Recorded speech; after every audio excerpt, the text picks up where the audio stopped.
I can already hear the gasps. Yes, I made this list because those little bites pack quite a few calories.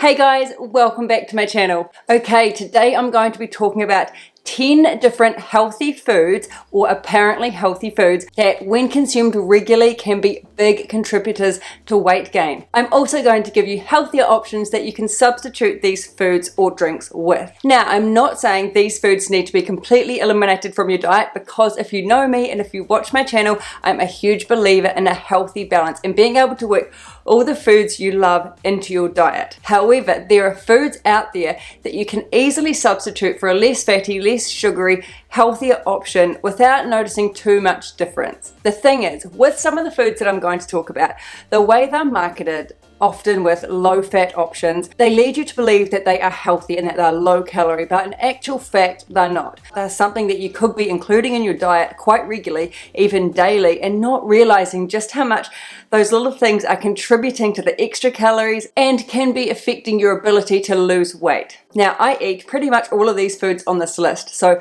as I said, you don't need to eliminate them, but you could either go for a substitute, or you can choose to just eat them a little less and not include them on your diet on a regular basis. Right, number one is yogurt. Yes, that low-fat yogurt that you have on your granola or your oatmeal every morning may not be as healthy as you think it is. The thing with these products is it's so easy to get sucked into the marketing because they'll often be branded with low-fat yogurt or high-protein yogurt. However, unless it's an unsweetened version of it, it's usually quite high in sugar. Yes, the flavored low-fat yogurt tastes a lot better than the unsweetened, more bitter sour yogurt. For example, you'll find your favorite brand, they'll have a selection of Greek yogurts, but then there'll always be their unsweetened version.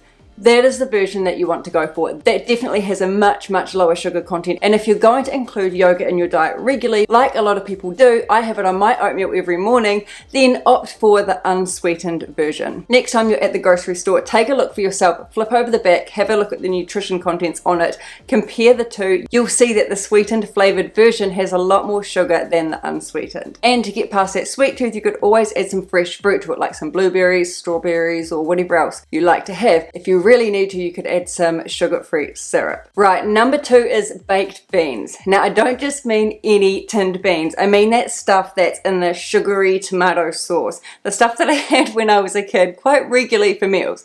Now, my parents did give me really good, healthy meals. However, growing up in the 90s, it was very easy to have baked beans sometimes for a meal. It was very cheap and it was nice. It was good to have it on toast with a little bit of cheese.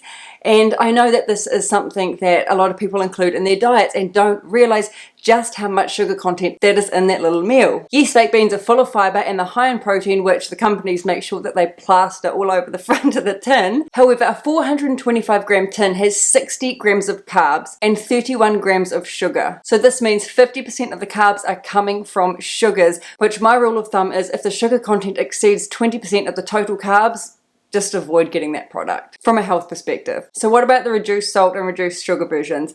Don't be fooled by these either, guys. Yes, they are slightly better. However, they do still have added sugars and preservatives to it. So in my opinion, yes, have it every now and then. If you love this, definitely don't completely eliminate it from your diet. But you could definitely look for some healthy alternatives, like getting regular tinned beans and mixing it with some tomatoes and some herbs and spices just to flavor it up a little bit. If you're looking to lose weight and baked beans could be contributing to your weight gain, then that's an alternative and maybe a substitute that you could make. And another thing is, it only actually tastes good because you've gotten yourself used to that high sugar and that high salt content. So when you reduce it, yes, you'll notice it and it won't taste as great, but your taste buds will get used to it. And if you go back after some time to eating higher sugar, higher salt foods, then you will notice it and it probably won't taste as good as it used to. Okay, number three is granola. This is another one that trips people up regularly, including myself. Well, it used to anyway. Unfortunately, these attractively packaged, apparently healthy breakfast options could be adding a lot more calories to your daily consumption than necessary. But granola is just oats, right? And aren't oats healthy? Yes, oats are healthy. However, granola is not just raw oats. Granola tastes so good because it's got added things to it. Depending on which brand you get will depend on what is added to it and the amount of the ingredients that is added. However, they usually have a fair amount of added oils and sugar, which is why it tastes so good. It's so easy when you're consuming carbs to go over your portion size because carbs aren't as satiating as protein and high fat foods. So if you're not measuring your portion size, or at least just being mindful of how much you're having, then yeah, of course the calories will go up. Now, I'm not saying completely eliminate granola and that it's a really unhealthy food.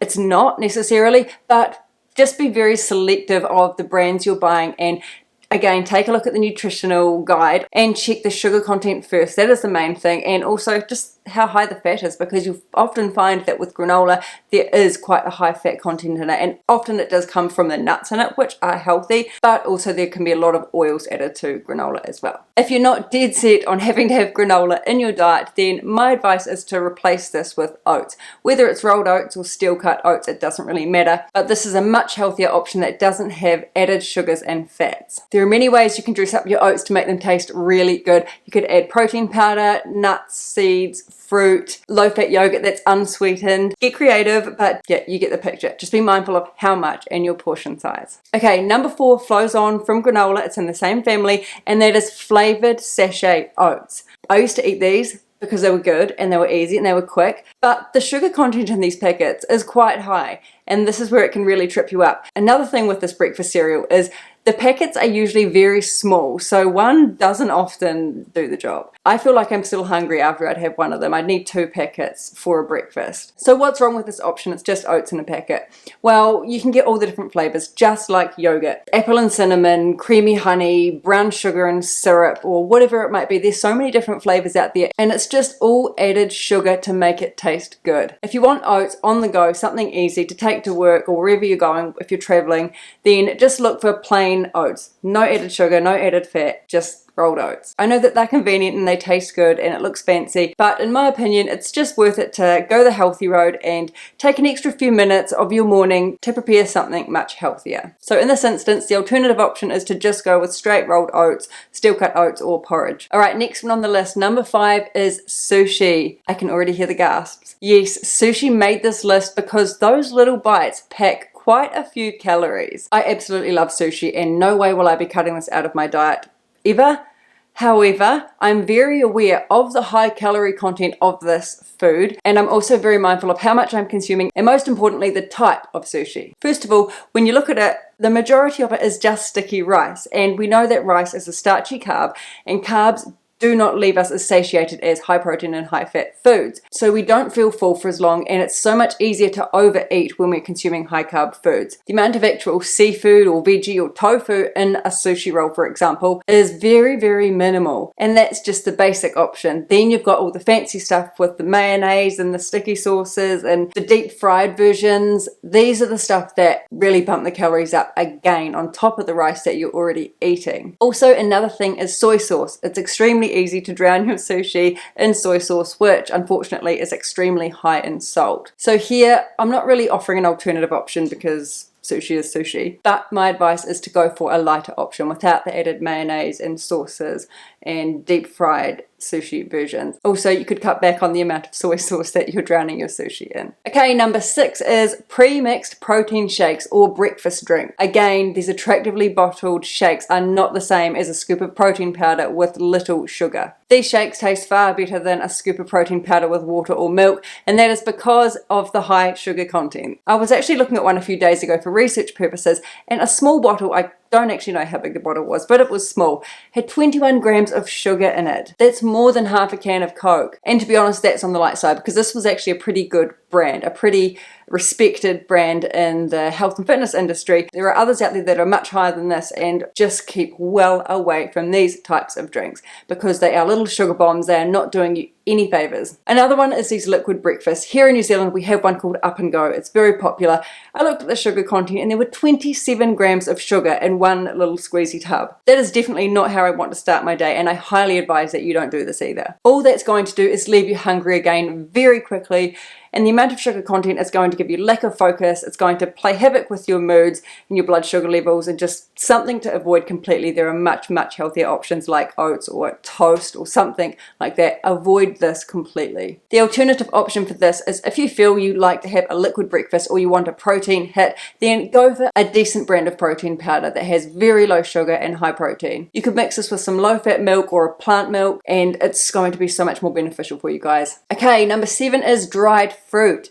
Yes, dried fruit is on the list. It is a healthy option, however, there's a big but. One, it depends on the type you're getting, and two, it depends on how much of this you're consuming. First of all, let's start with the type. Now, there are many dried fruit options out there which are sweet enough on their own, however, there are so many manufacturers adding sugar to these as well to try and make them more palatable. Also, number two, dried fruits are easy to consume high amounts of, especially something like apricots. It's so easy to sit there and snack away on them thinking that you're eating healthy, and then all of a sudden you've eaten the whole bag that was sitting there. There's a lot of calories in those little things. So I'm not saying dried fruits is something to avoid. Again, keep it in your diet if it's something that you like. If it's an easy snack for you to have at work, sort of in between your meals, definitely have it. But one, you could swap it out completely with a piece of actual fresh fruit, which I advise to do.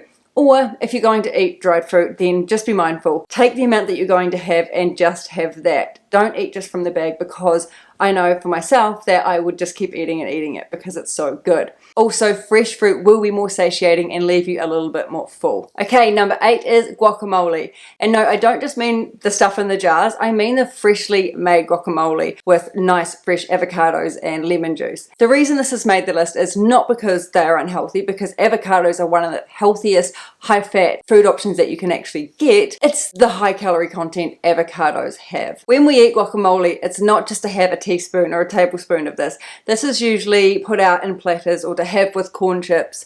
And if you think about it, if you mash up just one avocado, there's really not a lot there in volume. It's so easy to overconsume this little snack, this little dip, and really bump the calories up. You think you're eating something healthy, which you are. However, it doesn't matter. When it comes to calories, it doesn't matter whether the calories come from healthy food or whether they come from unhealthy high sugar food. If you're going above your calorie consumption for your daily maintenance, then you will gain weight. One medium-sized avocado has about 240 calories. So if you sat there and ate, say, 2 avocados with guacamole, then that's 480 calories that you've just consumed very easily, because again, we know how easy it is to sit there and consume stuff, especially if it's snacky food and you're eating corn chips with it. So what's the swap out here? Well, I'm not saying don't eat it. Either consume less of it, or you could swap it with a salsa, like a freshly made salsa. It's much lower calorie and it still tastes really good. Okay, 9 is your takeaway coffee, or it could be just the coffee that you're having at home. I'm a huge fan of